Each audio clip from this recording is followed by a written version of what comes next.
స్థానిక సంస్థల్లో మన పార్టీని గెలిపించుకోవాలి. ఇలా 3.5 సంవత్సరాలు మన ప్రభుత్వం ఉంటుంది.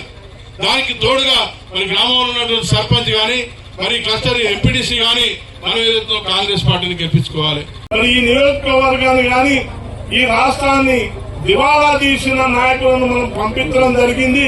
అదే కోణంలో రేపటి రాబోయే స్థానిక సంస్థలలో మన గ్రామాభివృద్ధికి పాటుపడుతూ మరి మన గ్రామాన్ని బాగు చేసుకోవాలంటే మన ఎమ్మెల్యేకి మద్దతు ఇవ్వాల్సిన అవసరం ఉంది, మన పార్టీకి మద్దతు ఇవ్వాల్సిన అవసరం ఉంది. మీరందరూ ఇస్తారనే ఆశతో మరి ఇస్తారనే నమ్మకంతో మరి ఈ రోజున రుజువు చేసుకుంటున్న చెన్నపాలెం మరి గోపాలగిరి గ్రామస్తులందరికీ పేరు పేరున నమస్కారం తెలియజేసుకుంటూ సెలవు తీసుకున్న జై హింద్, జై కాంగ్రెస్. ఈ రోజు ఈ క్లస్టర్ మీటింగ్ వచ్చిన స్టేజ్ మీద ఉన్న పెద్దలందరికీ పేరు పేరున ఉదయపూర్వక నమస్కారాలు. అదేవిధంగా మా కుటుంబం అయినటువంటి గోపాలగిరి చెల్లపాలెం ప్రతి ఒక్కళ్ళకి పేరు పేరున మా కుటుంబ సభ్యులందరికీ నమస్కారం. మరి మీడియా మిత్రులందరికీ కూడా వెల్కమ్, థ్యాంక్ యూ. ఈరోజు ఈ క్లస్టర్ మీటింగ్ దగ్గర మిమ్మల్ని ఇంతమందిని కలుసుకోవడం చాలా సంతోషంగా ఉంది. ఈరోజు క్లస్టర్ మీటింగ్ అంటే మీ గ్రామాలకు వచ్చి మీ సమస్యలు ఏంటి, మీకు ఏమి కావాలి అనే లిస్టు తయారు చేయడానికే వాళ్ళని పంపించడం జరిగింది. మరి కొన్ని గ్రామాల్లో మనకి కోఆర్డినేషన్ అనేది లేకపోవటం వల్ల ఆ కోఆర్డినేషన్ చేయడానికి మరి మన పథకాలు ఎన్నో మంచి పథకాలు ఉన్నాయి, మన కాంగ్రెస్ పార్టీ చేసే పథకాలు. మరి అవన్నీ కూడా గడప గడపకి తీసుకెళ్లి మరి మీకు కూడా అవేర్నెస్ మన పథకాలు ఎట్లా అనేది మనం ఉపయోగించుకోవాలి అనేది చేయడానికే కాదు తప్పితే ఇక్కడికి వచ్చేదో వాళ్ళు రాజకీయం చేయడానికో కాదు. ఎందుకంటే ఇవాళ రేపు ఏమవుతుందంటే కొంతమంది గిట్టనోళ్ళు రకరకాలుగా చెప్తున్నారు. ఏమని పాతోళ్ళని కాకుండా కొత్త వాళ్ళకి ఎందుకు ఇవ్వాలి అవకాశం క్లస్టర్ అని. మీరు ఒకటే ఆలోచించాలి. ఇప్పుడు మనందరూ కూడా పాతోళ్ళకి చాలా వరకు సర్పంచులుగా నిలబడతారు, ఎంపీటీసీలుగా నిలబడతారు, జెడ్పీటీసీగా నిలబడతారు. మరి ఆ గ్రామం వదిలిపెట్టో ఆ మండలం వదిలిపెడితే మరి రేపు సర్వేల్లో వాళ్ళ పేర్లు రావాలంటే వస్తుందా? మరి రాదు కదా. ఇప్పుడు సర్వేలు వచ్చినప్పుడు ఏం చెప్తారు? అలానే పుల్లయ్యో వెంకయ్యో లేకపోతే సుబ్బమ్మ ఎవరో ఒకళ్ళు ఉంటారు. వాళ్ళు ఏమని చెప్తారు?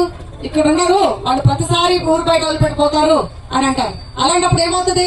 సర్వేల్లో మీ పేరు రాదు. సో దీని వల్లనే ఇప్పుడు కొత్త వాళ్ళకి ఎలాగో మనం టికెట్లు ఇచ్చేది లేదని చెప్తున్నాం. సో అలాంటప్పుడు వాళ్ళు ఇలాంటి కోఆర్డినేషన్ చేస్తారనే కదా వాళ్ళని రెస్పాన్స్ చేసింది. దానికి ఒక పెద్ద రాజ్యాంగం చేస్తున్నారు. ఏమని? కొత్త వాళ్ళకే ప్రయారిటీ ఇస్తున్నది పెద్ద మేడం, చిన్న పాతోళ్ళకి ప్రయారిటీ ఇవ్వట్లేదు. పాతోళ్ళని మనము ఎంపీటీసీలు గాని జెడ్పీటీసీలు గాని సర్పంచులు గాని రావాల్సింది మీకే. ఎందుకంటే ఇన్ని రోజులు మీరు కష్టపడ్డారు, కాంగ్రెస్ పార్టీ జెండాని మోసారు.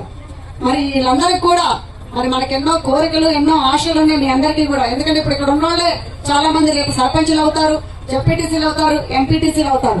మరి మీరందరూ కూడా సీట్లు రావాలంటే మీ పేర్లు సర్వేల్లో ఉండాలి. మరి మీరందరూ కూడా ప్రజల్లో ఉండాలి, ప్రజల సమస్యలు తెలుసుకోవాలి, మన ఊర్లోనే ఉండాలి. ఎందుకంటే మన ఊర్లోనే మనం పోటీ చేయాలి కాబట్టి. మీరు ఊరోళ్ళు పెడితే మీ పేర్లు రావు. అదేవిధంగా ఏ సమస్యలు ఉన్నా గానీ మన ఊరిలో ఏం సమస్యలు ఉంటే ఒకటి కోఆర్డినేషన్ కే వాళ్ళు కోఆర్డినేషన్ చేయడానికి వచ్చారు. మరి కొన్ని ఏమేమి కావాలో ఇప్పుడు ఆల్రెడీ లిస్ట్ ఇచ్చారు. ఏమనంటే సైడ్ కాలువలు, మరి మెటల్ రోడ్స్, మరి అదేవిధంగా సైడ్ మన కమ్యూనిటీ హాల్స్ అనేది తప్పకుండా చేపిస్తాం. ఏమేమి కావాలో ఇప్పుడు కోఆర్డినేటర్ రాఘరావు గారు వచ్చారు, తప్పకుండా ఆయన లిస్టు తయారు చేస్తున్నారు. యాకూబ్ రెడ్డి గారు కూడా ఈ గ్రామంలో కోఆర్డినేటర్ కాబట్టి తను ఇక్కడ మీ లోకలోడతో కూర్చొని ఏమేమి కావాలో లిస్టు తయారు చేస్తారు. ఏది కావాలన్నా మేము ఏనాడు కూడా ఇప్పుడే కాదు తరతరాల నుంచి, ఇప్పుడు ఇది 5వ తరం మా కుటుంబం అనేది, ఇది 5వ తరం మన చెల్లపాలెంకి సేవలు చేయబట్టి మీ అందరికీ తెలుసు. మన కరారెడ్డి గారి దగ్గర నుంచి స్టార్ట్ అయింది. హనుమాన్ల ఫ్యామిలీ కల్లారెడ్డి గారి దగ్గర నుంచి. కరారెడ్డి గారు కొడుకు ఎవరు? లక్ష్మారెడ్డి గారు కొడుకు ఎవరు? పాపిరెడ్డి గారు కొడుకే ఈనాడు మీ అందరికీ సేవలు చేస్తా నేనున్నా అని ముందుకొచ్చిన రాజేందర్ రెడ్డి గారు. అదనేది నేను ఎప్పుడు కూడా గుర్తుపెట్టుకోవాలి. ఈ రోజు రాజేందర్ రెడ్డి గారి భారీగానే పాలకుర్తి నియోజకవర్గం కోడలుగా, చెర్లపాలెం కోడలుగా నేను మీ దగ్గరకు వచ్చానే గానీ లేకపోతే మాకు ఇక్కడ అవసరం లేదు కదా. ఇప్పుడు మా నాన్న వాళ్ళు మా అమ్మ వాళ్ళ ఊర్లో కూడా మేము సేవలు చేసాం. ఎప్పుడు 1994 లో ఇక్కడ చేసినప్పుడే. మరి అక్కడ పోలేదు కదా. ఎందుకు పోలేదు? హనుమాన్ల కరారెడ్డి గారు ఏదైతే చేయబట్టిండో ఆనాడు 5వ తరం అప్పుడు అదే లెగసీ నిలబెడదామనే కదా మేము వచ్చింది. మాకు పౌరసత్వం లేకుండా రానివ్వకుండా ఎన్ని కష్టాలు పెట్టినా దినదినం కష్టాలు పడ్డా. 2 ఏళ్లలో 20 ఏళ్ల రాజకీయాన్ని, 20 ఏళ్ల భవిష్యత్తుని, 20 ఏళ్ల కష్టాల్ని అనుభవించినాం. మేము ఇక్కడ మేమేమి సుఖపడడానికి రాలేదు, లేకపోతే మీ దగ్గర దాచుకోవడానికి రాలేదు. మేము ఆనాడు మా కుటుంబంలో ఎట్లా మీకు సేవలు అయితే చేశారో, ఈ గ్రామాన్ని దత్తత తీసుకున్నప్పుడు ఆనాడు హనుమాన్ల కర్రారెడ్డి గారు ఎప్పుడు కూడా ఒక కన్ను చెల్లపాలెం అయితే ఒక కన్ను గోపాలగిరి అనేవాడు, అవునా కదా? అదే విధంగా ఆనాడు మేము దత్తత తీసుకున్నప్పుడు కూడా చెల్లపాలెన్ని అదే విధంగా చెప్పినాం, గోపాలగిరిని చెల్లపాలెన్ని రెండు కళ్ళు లాగానే చూస్తామని. అప్పటికి ఇప్పటికి మా మాట ఏమీ మారలేదు. కాకపోతే ఆనాడు మేము స్వచ్ఛంద సేవ ద్వారా మేము సేవలు అందించినాం. ఈ రోజు మేము ఒక రాజకీయంలో ప్లాట్ఫామ్ తోటి మీ ముందుకు వచ్చినాం. అంతేగాని ఆనాడున్నది అదే రాజేందర్ రెడ్డి, ఆనాడున్నది అదే జాన్సమ్మ, ఈనాడున్నది అదే జాన్సమ్మ. ఈనాడు మాకు పొలిటికల్ లో రావడానికి వల్ల మాకేమీ కొమ్ములేం పెరగలేదు, మిమ్మల్ని ఏమీ మర్చిపోలేదు. అదే విధంగా మన ఊరు మన గ్రామం అనే కదా అన్నిటికంటే ఎక్కువ ఇల్లు ఇచ్చింది ఇక్కడ. మరి ఆనాడు 3 ఎకరాల స్థలం కొనిచ్చింది. మన గ్రామంలో ఇళ్ళు కట్టుకోవడానికి లేదు, స్థలాలు లేవనే కదా ఆనాడు ఇచ్చింది. మరి ఆనాడు 1992లో మా చిన్నపిల్లల్ని తీసుకొని వస్తున్నప్పుడు పిల్లలు ఇక్కడ చెట్టు కింద చదువుకుంటే అది చూసి స్కూల్ కట్టించింది 94లో. మరి ఆనాడు నుంచి ఈనాడు కూడా మీకు ఏది కావాలన్నా మీ తోడే ఉంటాం, మీ వెనకే ఉంటాం. మీకు తప్పకుండా ఏ సేవలు కావాలన్నా అందిస్తాం. కాకపోతే ఏంటంటే మీకు ఏమి కావాలో అడగండి, అంతేగాని మాకు అడగకుండా మాడం చేయట్లేదు అని అనకండి. ఎందుకంటే నిన్నగాక మన హనుమాన్ టెంపుల్ కూడా మీరు అందరు కట్టించుకోవడం జరిగింది. దానికి కూడా మీరు డేట్ పెట్టుకోండి, దానికి తప్పకుండా బొడ్రాయి కూడా ఏపిస్తాము. ఎందుకంటే చాలా మంది అడిగారు, ఏమంటే మేము చుట్టాలను పిలుచుకుంటే 2 చోట్ల ఎట్లా పిలుచుకునే మామడం 2 కలిపి ఒకసారి చేయమన్నారు. సో అదే విధంగా నేను చెప్పాను, బొడ్రాయి కూడా మేమే పెట్టుకుంటాం. మీరు తప్పకుండా ఏ డేట్ పెట్టుకుంటారో 2 హనుమాన్ టెంపుల్ గాని బొడ్రాయి గాని 2 ఒకేసారి చేసుకుందామని. మరి ఇప్పుడు నాట్లు పొలాల పనులని ఇప్పుడు 2 నెలల నుంచి పోస్ట్పోన్ చేయడం జరుగుతున్నది. అది మీలో డిలే గాని, అంతేగాని మేడం చేయట్లేదని మీరు అనుకోకండి. ఆనాడు నన్ను కోడలుగా ఎట్లయితే మీరు ఆదరించారో, మరి అదే విధంగా నా కోడలైనటువంటి యశస్విని ఎమ్మెల్యే గారు యశస్విని కూడా అదే విధంగా మీరు కోడలుగా ఆదరించి మీరు ఓటేపించుకోవడం జరిగింది. మరి ఓటేసి 50,000 ఆల్మోస్ట్ 50,000 మెజారిటీ తోటి గెలిపించుకున్నారు. మరి అది మీ అభిమానం, మీ ప్రేమ మేము మా కుటుంబం పైన మేమన్నిటికీ మర్చిపోండి. ఎప్పుడు కూడా గుర్తుంచుకుంటాం. ఎప్పుడు కూడా చెల్లపాలెం అంటే ఒక స్పెషల్ ప్లేస్ లాగానే ఫీల్ అవుతుంది మా కుటుంబం ఎప్పుడు కూడా. అదొకటి మీరు ఆలోచించాల్సి. మరి అదే విధంగా గోపాలగిరిలో ముత్యాలమ్మ గుడి, మైసమ్మ గుడి కూడా స్టార్ట్ చేయడం జరుగుతున్నది. అది కూడా తప్పకుండా అయిన తర్వాత అక్కడ కూడా ఒక పండుగ వాతావరణం కూడా క్రియేట్ చేద్దాం.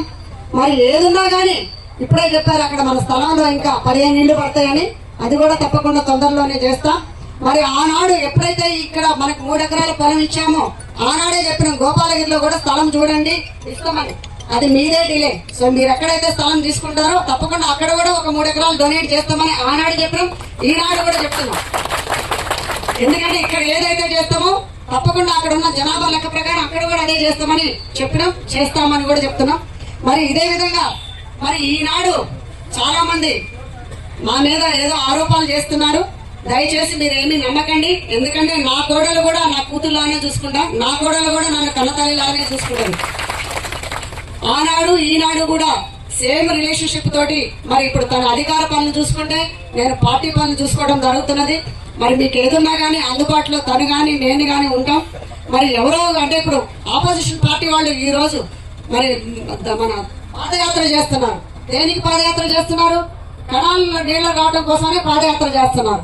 మరి నిన్ననే మన ఎమ్మెల్యే గారు వాళ్ళ కణాల వాళ్ళందరినీ పిలిచి ఇరిగేషన్ డిపార్ట్మెంట్ పిలిచి తన రివ్యూ మీటింగ్ పెట్టుకోవడం జరిగింది. వీళ్ళు తప్పకుండా ఇంకో 2-3 రోజుల్లో వస్తాయి. సో పనంతానేమో ఎమ్మెల్యే గారు చేస్తుంది, ఆపోజిషన్ పార్టీ వాళ్ళేమో మన పాదయాత్ర పెట్టి క్రెడిట్ కొట్టేద్దాం అంటున్నారు. చెప్పుకునే వాళ్ళ పార్టీ చెప్పుకునేది దయాకర్ రావు, కష్టపడి పనిచేసేది మన ఎమ్మెల్యే శశిరెడ్డి గారు. మీరు ఇక్కడే చూడొచ్చు. ఎప్పుడు అలాంటి పెట్టుకుని ఆనాడు మరి ఎంతో కష్టాలు పెట్టినా మరి ఈ రోజు వెళ్ళిపోతామని కొంతమంది మీరు చూస్తూనే ఉన్నారు. టీవీల ముందుకు వచ్చి మరి కొత్త యూట్యూబర్స్ కట్టుకొని జాన్సీఎంని ఇక్కడ నుంచి పంపించాలని చూస్తున్నారు. మీకు ఒకటే చెప్తున్నా అందరికి ఈ స్టేజ్ మీద, నేను పోయేదాన్ని అయితే ఆనాడు పౌరసత్వం రాకముందే వెళ్ళేదాన్ని. నాకు పౌరసత్వం రాకపోయినా వారసత్వం గోడలు పెట్టేదాన్ని కాదు. ఇప్పటికైనా ఎవరైతే అనుకుంటారో ఎవరైతే పంపించాలని ఉందంటారో వాళ్ళందరూ నిరాశ పడచ్చు. ఎందుకంటే నేను పోవటానికి రాలేదు. నా కోడలు ఇప్పుడే ఈ 4 ఏళ్లే కాదు ఇంకా 40 ఏళ్ళు ఇక్కడ రాజకీయం చేస్తాను. నేను గుర్తుపెట్టుకోండి. రేపు స్థానిక ఎలక్షన్స్ లో కూడా ప్రతి ఒక్క సర్పంచ్ ని, ఎంపీటీసీని, జెడ్పీటీసీని గెలిపించుకొని తీరతామని కూడా చెప్తున్నాం. ఎవరైతే కుట్రలు చేస్తున్నారో, ఎవరైతే అది వాళ్ళ చేతులతో చేతులు కలిపి మేము ఇక్కడి నుంచి పోవాలి, గెలిపించకుండా ఉండాలి, మేమేదో కుట్ర చేసి వాళ్ళని ఎట్లా గెలుస్తారో చూస్తా అని మాట్లాడిన వాళ్ళకు కూడా నేను ఇదే స్టేజ్ మీద చెప్తున్నా, మీరు కాసుకోండి. ఎట్లయితే దయాకర్ రావుని పాలకూతు నుంచి పర్వతగిరి తల్లి కొడితే ఎక్కడ పడ్డాడో ఈ రోజు మీ అందరికీ తెలుసు. అది చేసి చూపించాం. ఈ రేపు కూడా రాబోయే స్థానిక ఎలక్షన్ లో చేసి చూపిస్తామని కూడా నేను చెప్తున్నా. ఈ రోజు వర్ధనపేటలో ఉండాలా, పాలకూతు నుంచి తల్లిపై వర్ధనపేటలో పార్టీ ఆఫీస్ ఓపెన్ చేసుకున్నాడు దయాకర్ రావు. అదే విధంగా అక్కడ ఎమ్మెల్యే గారు అయినట్టు నాగరాజు గారు కూడా అక్కడి నుంచి తల్లి పడితే ఎక్కడ పడాలో తెలియలేనోడు ఈ రోజు దయాకర్ రావు.